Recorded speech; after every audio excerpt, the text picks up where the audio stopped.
নমস্কার বন্ধুরা, দীপার রান্নাঘরে তোমাদেরকে আরও একবার ওয়েলকাম। তো দেখো, আজকে খুব সুন্দর একটা টিফিন রেসিপি আমি তোমাদেরকে তৈরি করে দেখাচ্ছি। সবজি দিয়ে খুব সুন্দর একটা টিফিন রেসিপি। এটা বড় থেকে বাচ্চা সবাই খেতে পারে, বিশেষ করে বাচ্চাদের স্কুলের দেওয়ার জন্য একদম পারফেক্ট টিফিন।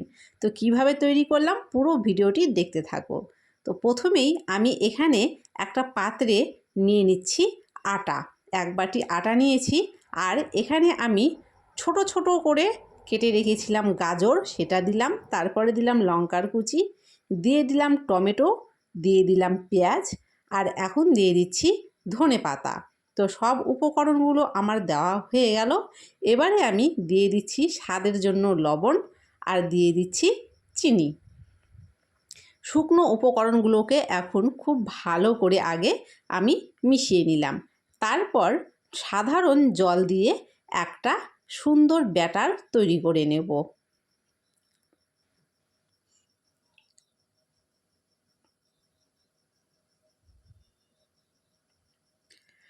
জলটা অল্প অল্প করে দিতে হবে, কেননা একেবারে বেশি জল দিয়ে গেলে কিন্তু ব্যাটারটা পাতলা হয়ে যেতে পারে। সেই জন্য অল্প অল্প করে জল দিয়ে দেখো এরকম একটা ব্যাটার আমি তৈরি করেছি।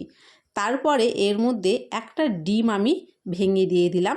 এবার ডিমটাও খুব ভালো করে আটা আর সবজির সাথে মাখিয়ে নিলাম। তো দেখো, আমি এখন তোমাদের দেখিয়ে দিচ্ছি এর ঘনত্বটা ঠিক এরকম হবে।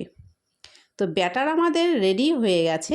তারপরে এখানে একটা তাওয়া বসিয়ে দিয়ে আমি একটু তেল লাগিয়ে দিচ্ছি। তো তেল তোমরা ব্রাশ দিয়েও লাগিয়ে নিতে পারো বা কোনো কাপড় দিয়েও লাগিয়ে নিতে পারো।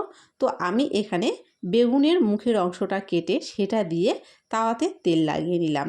তারপরে এখানে কিছুটা পরিমাণ ব্যাটার দিয়ে হাতার সাহায্যে হাতার যে পিঠের দিকটা আছে সেটা দিয়ে খুব ভালো করে এভাবে ঘুরিয়ে ঘুরিয়ে চারিদিকে ছড়িয়ে দিলাম।